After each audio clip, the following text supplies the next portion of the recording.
Nas últimas décadas, a economia brasileira tem passado por profundas transformações. Estabilidade da moeda, controle da inflação, geração de empregos, aumento do consumo, medidas do governo para, entre outras coisas, incentivar setores e baixar juros. No meio desses e de outros fatores que fazem a produção e a riqueza girarem para atingir o chamado crescimento econômico, têm surgido também outras modalidades de economia, voltadas à criatividade e ao desenvolvimento sustentável, aquele economicamente viável, socialmente justo e ambientalmente correto. Analisar como esses novos movimentos dialogam com a lógica capitalista e de que forma já sustentam e podem incrementar ainda mais a economia é pensar em transformações no modo de trabalhar e de produzir, é incentivar um crescimento econômico melhor e mais justo para todos. Olá, o Melhor e Mais Justo de hoje discute mudanças estruturais que ocorrem no cenário econômico brasileiro. Para essa conversa, eu tenho o prazer de convidar Arildo Mota Lopes, presidente da Unisol, Gabriel Ligabui, consultor técnico do Fundo Zona Leste Sustentável, e Lala Denzelin, assim que fala, Lala? É livre. Especialista em economia criativa e desenvolvimento sustentável. Bem-vindos. Obrigado. Na última década, o Brasil experimentou um crescimento muito significativo, com o aumento da população economicamente ativa e mercado interno altamente aquecido. Ao mesmo tempo, foram ganhando contorno e peso modalidades de economia que levam em conta a preservação ambiental, a criatividade, outros modos de produção, de gestão e formas mais justas de dividir o resultado do trabalho. Como vocês avaliam o atual panorama econômico brasileiro? Em que velocidade essas transformações acontecem e o que elas indicam? Vou começar com as damas, a gente vai ser educado. Lala, bem-vinda. Prazer. O que esse cenário econômico, essas novas modalidades e caminhos de gestão econômica apontam Eu no acho nosso que país? para a gente começar a conversa é interessante talvez se localizar no que está acontecendo no mundo e historicamente. E a mudança que a gente vive, ela é tão grande e tão rápida que é difícil de perceber. Então é interessante às vezes a gente se projetar para o futuro e imaginar que estamos no futuro olhando este momento. E o que está acontecendo? Eu tenho uma atuação muito diversa, né? Eu trabalho com formulação de políticas territoriais ou nacionais nessa coisa de economia criativa e tal, mas sou sobretudo futurista. E observando processos bem-sucedidos, deu para entender um pouco o que é esta outra coisa que está acontecendo e que é uma mudança tão grande quanto foi a passagem do mundo plano para o mundo redondo. Então, eu até fico brincando, dizendo, isso aí é mundo plano, isso aí é mundo redondo. O que é o mundo redondo? O mundo redondo é um outro jeito de viver, de produzir, etc., que pela primeira vez na história tem possibilidade de crescimento exponencial e não mais linear. A economia mundo plano é uma economia linear, porque ela é do tangível. E as coisas tangíveis são lineares, 1 mais 1 mais 1 mais 1. Assim. Só que o que a gente percebe é, primeiro, uma centralidade do intangível, que é a base da economia criativa. Então, é toda economia, não a partir de coisas materiais, terra, petróleo, etc., mas conhecimento, cultura, criatividade, etc. Coisas são escassas e se consomem com o uso, mas o intangível se multiplica com o uso. Então, você tem aí um cenário já totalmente diferente e você tem a possibilidade de crescimento exponencial dentro dos intangíveis. Então, essa nova economia baseada em intangíveis. Aí você tem uma outra coisa. Esses intangíveis são ativados pelas novas tecnologias. Que assim como se precisa a Petrobras para pegar o petróleo, como todos esses intangíveis só são possíveis de trabalhar com essas novas tecnologias. Da informação, comunicação, internet, etc. Que também crescem de forma exponencial, porque no linear, entre você e eu, só tem aqui um caminho. Do ponto de vista das novas tecnologias, todos os caminhos, e você tem um mundo real e infinitos mundos virtuais. Quando você combina essas coisas, você tem um terceiro, que são os processos colaborativos, que são outro jeito de trabalhar, onde, felizmente, a palavra competição vai ser uma coisa do passado, daqui a pouco ela não faz sentido nesse mundo redondo, competitividade sim, mas você sobrevive pela colaboração. E no colaborativo você tem mais um crescimento exponencial, porque colaborando você tem tudo, você tem todos os recursos, todas as linguagens, etc. E aí você tem um quarto elemento dentro desse círculo virtuoso, dessa possibilidade de crescimento exponencial, que é uma ressignificação do que é riqueza e recursos. Porque o grande problema que impede este trio de infinitos de cumprir sua função é que tudo isso não está visível, porque as nossas métricas e indicadores são lineares. É só numérico, quantitativo, financeiro. E então a questão toda está em você considerar como recurso, como moeda, etc., outras coisas que não o monetário, que inclusive é o que faz menos sentido ser considerado, que é o mais volátil e menos confiável.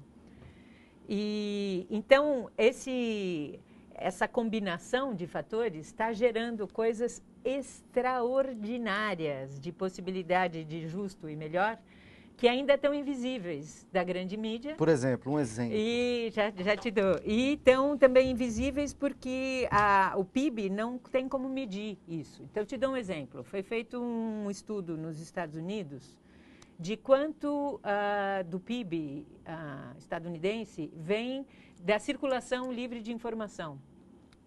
Então, de não ser da informação, do conhecimento não ser proprietário, mas circular livremente. 1/6 do PIB dos Estados Unidos. Que se esse conhecimento fosse retido, não teria acontecido. Gerado 1/6 do PIB. Tem processos extraordinários. A Espanha, depois da crise, tem todo um movimento enorme de...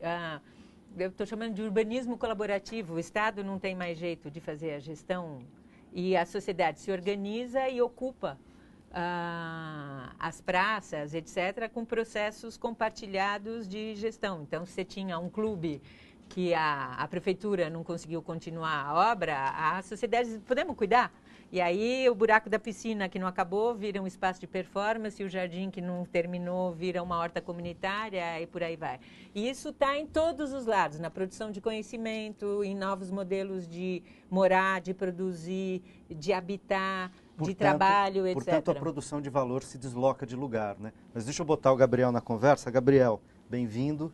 Obrigado. E também de um outro ponto de vista, mas da economia sustentável, como é que você vê o cenário econômico e, na verdade, essas novas possibilidades de pensar a economia, de fazer economia, de produzir riqueza, se organizarem na sociedade brasileira, sobretudo? Bom, eu vejo e algumas coisas, e aproveitando o que a Lala também colocou, primeiro que a gente tem que entender o seguinte, que às vezes a gente vê o Brasil indo todo esse desenvolvimento e se fala muito em incorporar novos consumidores, pegar a base da pirâmide, de que as pessoas estão se incorporando.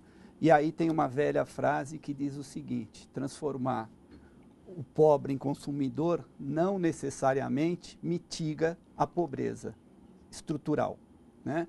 Tem muito mais coisa por trás disso.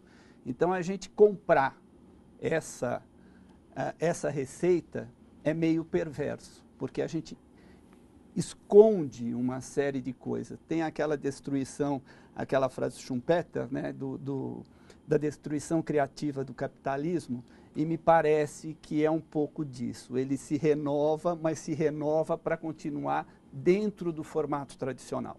Porque se nós formos ver, a gente tem no país realmente a incorporação de uma nova classe, por deter várias questões, mas que, do ponto de vista do desenvolvimento sustentável, se a gente pensar que consumir um produto de um recurso que no longo prazo é finito, e você hoje, como você trabalhar, pensar em desenvolvimento como consumo, é muito complicado. Ele pode ser gerador de receita de curto prazo, mas não de desenvolvimento de longo prazo. Aliás, uma questão que eu sempre coloco é, as pessoas têm um pouco de costume de adjetivar desenvolvimento. Falar desenvolvimento sustentável, desenvolvimento territorial, desenvolvimento comunitário. Desenvolvimento em si, ele tem que ter como finalidade o ser humano. E a gente tem que pensar em qualidade de vida. E aí a gente tem que pensar o que para o ser humano é qualidade de vida. E não necessariamente é consumir a cada ano um novo smartphone, não necessariamente a cada ano querer trocar de carro. Então deixa eu botar o Arildo na conversa e aproveitar um gancho teu que você falou. Bom, desenvolvimento é qualidade de vida. Arildo, presidente da Unisol, quer dizer, que desenvolve a ideia da economia solidária. Né? Então, solidariedade no campo econômico me parece promissor do ponto de vista da qualidade de vida. Então, Arildo, bem-vindo de novo. Olá. Arildo, nosso colaborador muito frequente aqui no Melhor e Mais Justo, mais uma vez conosco. Obrigado. Muito bem. Cumprimentar a todos, né, que estão nos assistindo. Eu acho que a introdução à temática, concordo com o que a Lala disse e com o Gabriel, mas o gancho que eu quero discutir com vocês é que nos últimos 10 anos houve uma grande transformação no mundo. Né? Nós vivemos um momento conjuntural mundial, e isso afeta diretamente o Brasil, com a questão da sustentabilidade. Eu vou pegar pela sustentabilidade, que é centro do debate, né, de hoje. A sustentabilidade é a questão política, econômica e social. E cultural.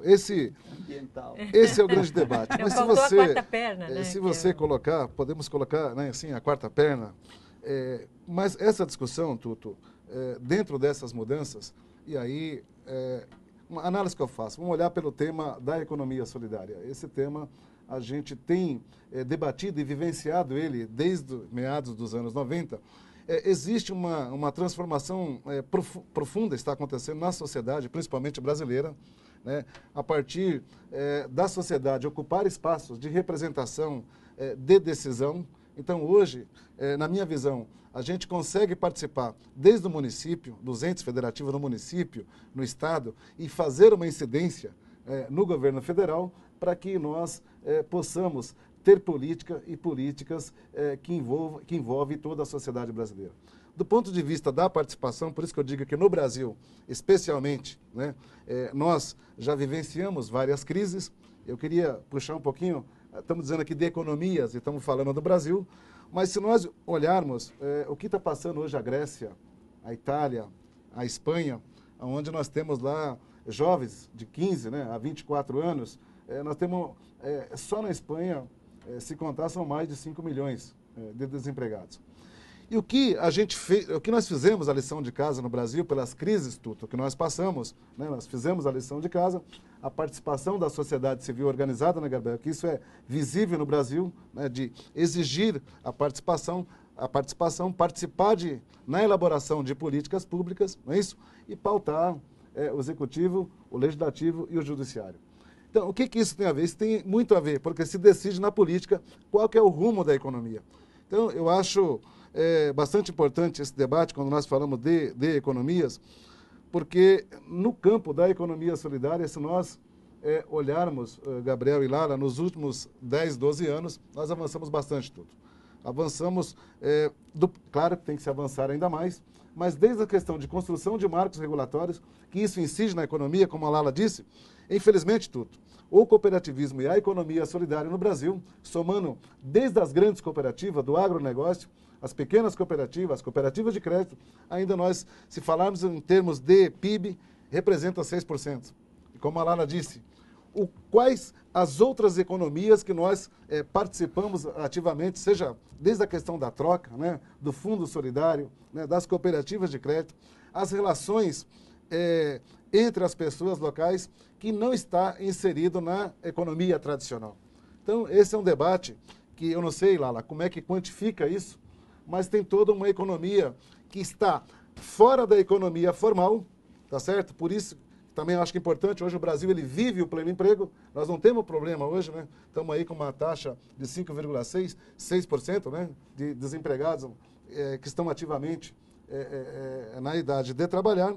Mas, por outro lado, quando começamos a meados da crise dos anos 90, milhares de trabalhadores desempregados, também vivenciamos aí 18%, 25%, dependendo da região de desempregados, e uma alternativa foi através do cooperativismo, da economia solidária e outras formas de fazer economia que conseguimos incluir milhões de trabalhadores e trabalhadoras. Então, nesse ponto de vista, Tuto, eu acho que nós aqui do Brasil, e não sei como é que a gente aprofunda isso, apesar do crescimento do Brasil de 0,9%, projeta-se um crescimento de 3% a 4% em 2013, e tem todo o controle do Banco Central para ter o controle da inflação, não é isso?